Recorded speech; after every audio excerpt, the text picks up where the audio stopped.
No Dia Internacional da Mulher, um estudo mostra que as mulheres também são minoria em cargos de poder.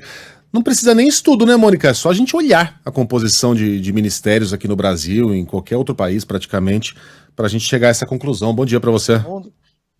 O Megali, em cargos de poder na esfera do governo federal, tá? Uhum. Então, um estudo quantificou isso, né? Procurou entender que se reflete também o que acontece na iniciativa privada, acontece também no governo federal, né? As mulheres, um levantamento que foi feito pelo governo federal e mostra que as mulheres são hoje 45% da força de trabalho do governo, então praticamente a metade das pessoas que trabalham, dos funcionários públicos do governo federal são mulheres, né? Mas quando você vai para os cargos de chefia, elas ocupam 33% apenas desses postos de alto escalão, né? Que incluem diretorias, secretarias, ministérios, né? No total, você veja que quando você pega a questão de não só de ser mulher, mas do total de cargos de alto escalão na administração federal, só 9% são ocupados por mulheres que se declaram pretas ou pardas, né? Esse percentual sobe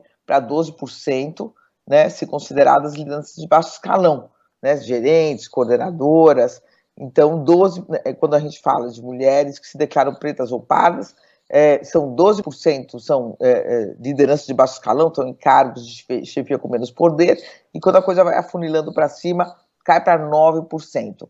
No caso de homens que se declaram pretos ou pardos, essa participação é de 20%, o Megali, em todos os níveis de liderança. Então você vê que você tem uma questão não apenas de ser mulher, mas também quando você se declara preta ou parda, quer dizer, como também é menor ainda esse percentual muito pouco representativo do que é a sociedade brasileira. Esses dados são do Observatório de Pessoal. Esse Observatório de Pessoal, o Megali, ele vai ser lançado pelo Ministério da Gestão e da Inovação em Serviços Públicos na próxima semana, e ele vai ter esse objetivo de recolher e analisar dados sobre a administração federal. Esse estudo ele tem algumas outras questões aqui que ele revela. Ele identificou, por exemplo, que a presença de mulheres em cargos de alto escalão, ela subiu de 26% no início do governo do presidente Jair Bolsonaro, do ex-presidente Jair Bolsonaro, para 33% nos 2 primeiros meses do mandato do Lula. O Lula fez esse compromisso de colocar mais mulheres no governo, então, em cargos de alto escalão, 33%, né? Mas, ainda assim, é um percentual, veja, 33% contra 67%, né? Então, quer dizer, ainda que essa presença feminina em cargos de chefia tenha aumentado, você vê que, no quadro geral, hoje são 45% mulheres, como eu disse, e caiu um pouquinho. Em 2019 era 46%, mas isso é um dado praticamente ficou estável. Agora você vê, né, o Megali, a gestão Lula diz que tem uma expectativa de que esse percentual cresça, porque tem mais pessoas sendo nomeadas, indicadas, enfim, e algumas nomeações, inclusive recentes, não teriam entrado nesse balanço. Agora, você vê a diferença para países, por exemplo, como o Chile, né? No Chile você tem um governo agora, do Gabriel Boric, e ele colocou metade de ministras mulheres, metade. Simplesmente ele falou, vou colocar metade mulher.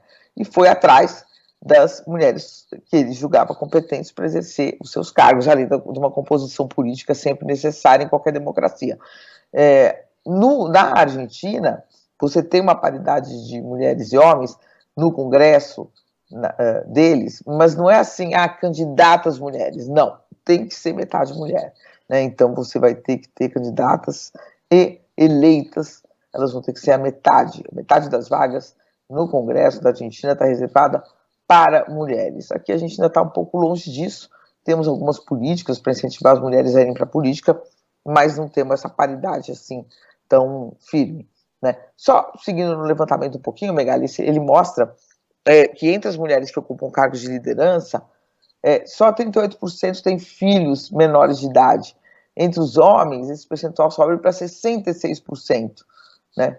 Então, tem também mulheres com filhos menores de idade, tem um percentual bem menor em cargos de liderança do que homens com filhos menores de idade. Então, 68% dos homens de liderança em cargos de chefia, que eles chamam de cargos de liderança, são casados, e só 51% de mulheres que ocupam cargos de chefia, de liderança, são casadas. Portanto, tem aí esse raio-x, esse perfil, confirmando o que a gente vê, como diz você, basta ligar a televisão que a gente percebe isso, né, Megali? Basta ter olhos para ver, né? A gente ainda tá, né, Mônica, passando por um processo. A mulher, até a geração passada, era criada para casar, não para estudar, representar a sociedade, nada disso. Todo mundo sabe disso. Faz pouquíssimo tempo que isso acontecia, a gente está rompendo com isso agora, os espaços estão sendo ocupados agora, mas claro que essa transição vai provocar um certo desconforto, sobretudo nos homens, porque ela passa por perda de privilégios, né? E aí a gente não está falando em barrar os homens de entrar nesses cargos, ocupar esses espaços. Não, a gente só está falando em equidade, vai tornar as coisas um pouco menos fáceis para os homens, né? Porque a dificuldade para as mulheres ocuparem esses espaços ainda é muito grande, ainda vai continuar sendo por muito tempo. Agora, quando fala em abrir mão de privilégio, né, Mônica? Aí não tem como, sempre é uma barreira a ser ultrapassada. Sim, é um fato. Uhum.